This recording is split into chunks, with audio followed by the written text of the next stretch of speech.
boleh berada di bulan November tahun 2024. Saya percaya bahwa penyertaan Tuhan dan berkat Tuhan terus melimpah atas kehidupan kita.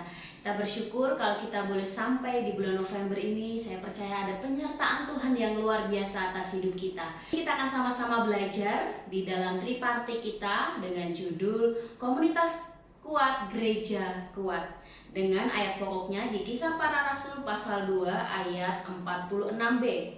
Mereka memecahkan roti di rumah masing-masing secara bergilir dan makan bersama-sama dengan gembira dan dengan tulus hati. Ayat rujukannya di dalam Kisah Para Rasul pasal 2 ayat 41 sampai 47.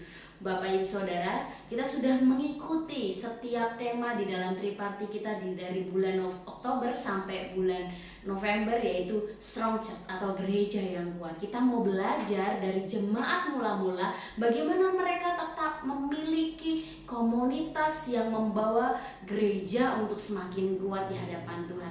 Saya percaya di tahun ini banyak tantangan, banyak hambatan, bahkan masalah dalam kehidupan kita.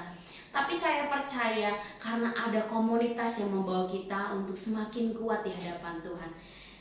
Gereja kuat merujuk pada sebuah komunitas gereja yang memiliki fondasi iman, nilai-nilai dan prinsip yang kuat serta mampu bertumbuh dan berkembang secara rohani, sosial dan moral. Kisah Para Rasul pasal 2 ayat 46 merupakan bagian dari kisah tentang kehidupan jemaat mula-mula setelah peristiwa Pantekosta, ketika Roh Kudus dicurahkan kepada para rasul dan para pengikut Yesus di Yerusalem.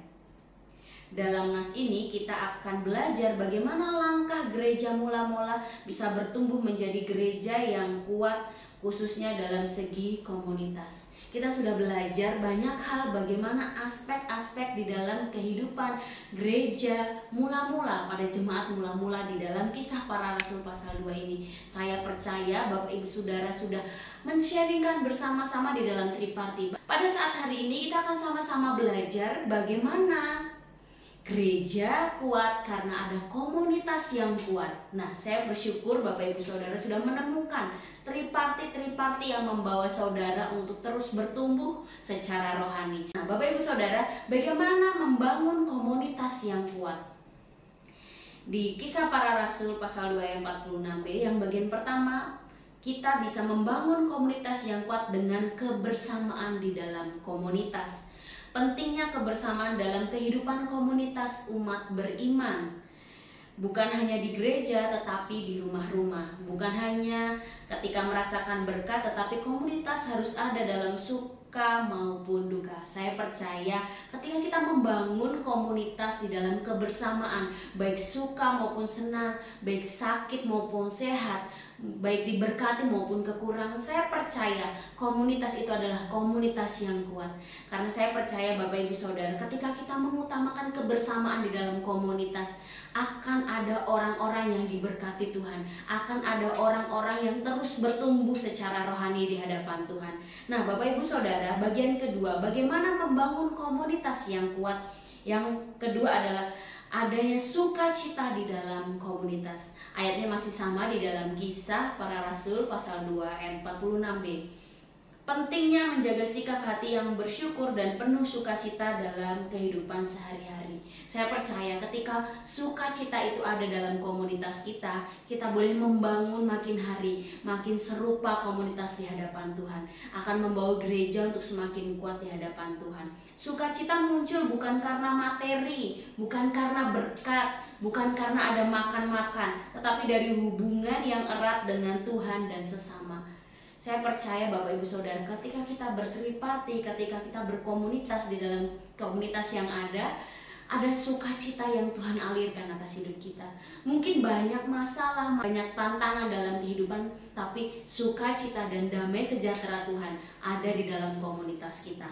Nah, Bapak Ibu Saudara, membangun komunitas yang penuh dengan kesederhanaan. Gak perlu mewah Bapak Ibu Saudara.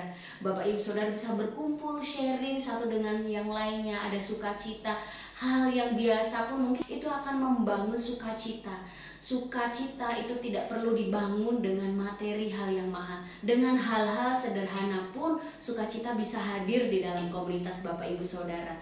Nah, poin yang ketiga, bagaimana membangun komunitas yang kuat. Yang ketiga adalah kehidupan yang tulus dalam komunitas. Melakukan segala sesuatu dengan tulus, tanpa kepura-puraan atau motivasi yang tersembunyi.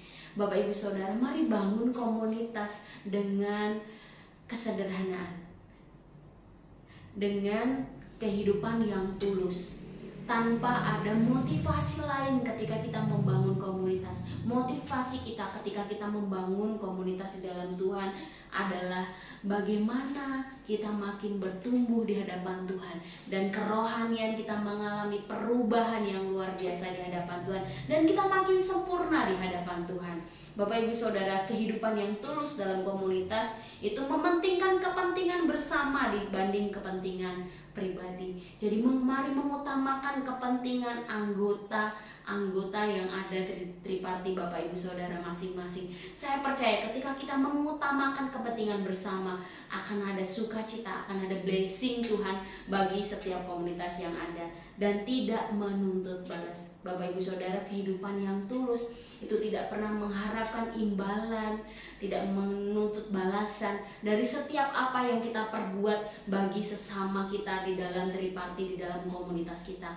Pesan yang harus dilakukan adalah bangun komunitas yang kuat. Berkat jika melakukan, gereja menjadi kuat. Akibat jika tidak melakukan, gereja akan mudah dipecah belah. Ada 2 pertanyaan yang bisa kita sharingkan di dalam Triparti kita masing-masing. Yang pertama, sharingkan pengalaman saudara ketika berada di dalam komunitas yang kuat.